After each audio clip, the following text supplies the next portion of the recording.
И в завершении выпуска о спорте молодежная сборная республики по вольной борьбе приняла участие во всероссийском турнире, который прошел на днях в Хабаровске.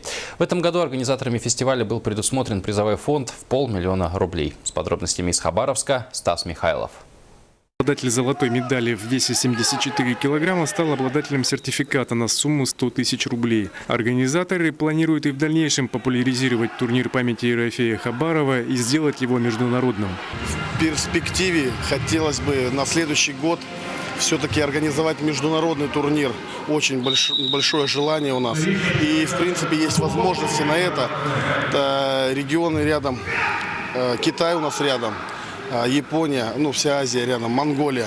Молодежная сборная Республики Саха-Якутия по вольной борьбе под руководством Станислава Захарова завоевала 6 медалей. Золото в весе 57 килограмм взял бронзовый призер чемпионата России прошлого года Ариян Тютрин. В этом же весе третье место занял Айсен Афанасьев.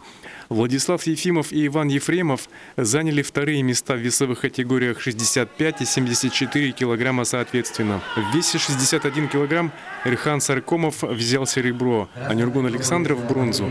Третье место в категории 70 килограмм занял Алексей Иванов. Молодой состав, молодежная сборная приехала сюда.